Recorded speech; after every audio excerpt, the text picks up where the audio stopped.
Curious George and the Firefighters. This is George. He was a good little monkey and always very curious. Today, George and his friend, the man with the yellow hat, joined Mrs. Gray and her class on their field trip to the fire station. The fire chief was waiting for them right next to a big red fire truck. "Welcome," he said, and he led everyone upstairs to begin the tour. There was a kitchen with a big table, and there were snacks for everyone. The fire chief told them all about being a firefighter. George tried hard to pay attention, but there were so many things for a little monkey to explore, like that shiny silver pole in the corner. Where did that pole go? I don't know, Mommy. George was curious. Why, it went back downstairs. There was the great big fire truck, there was a map of the city, and there was a whole wall full of coats and hats and big black boots. George had an idea. First, he stepped into a pair of boots. Next, he picked out a helmet. And finally, George put on a jacket. He was a firefighter. Suddenly, bring! The firefighters all rushed in. "This is not my helmet," said one. "My boots are too big," said another. "Hurry, hurry," called the fire chief. A bright red light on the map of the city told him just where the fire was. There was no time to waste. One by one, the firefighters jumped into the fire truck, and so did George. The fire truck with all the firefighters sped out of the firehouse, and so did George. The siren screamed and the lights flashed. The truck turned right, then it turned left. Woo, woo, woo, went the whistle, and George held on tight. Soon the fire truck and all the firefighters pulled up to a pizza parlor on Main Street. Smoke was coming out of a window in the back, and a crowd was gathering in the street.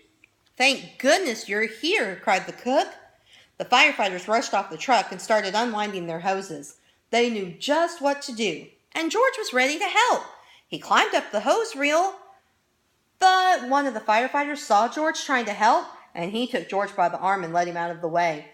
"A fire is no place for a monkey," he said to George. "You stay here where it's safe." George felt terrible. George sat on the bench and looked around.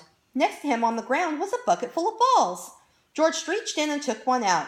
It fit in his hand just right, like the apple he'd had for a snack.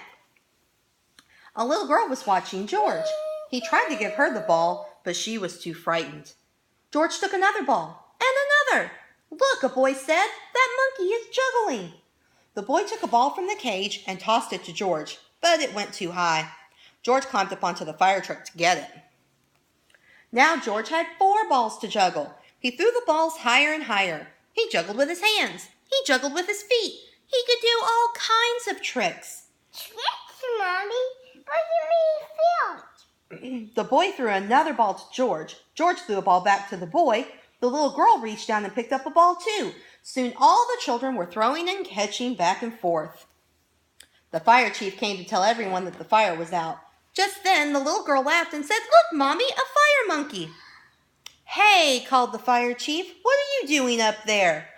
"What a wonderful idea," the little girl's mother said to the fire chief, "bringing this brave little monkey to help children when they're frightened."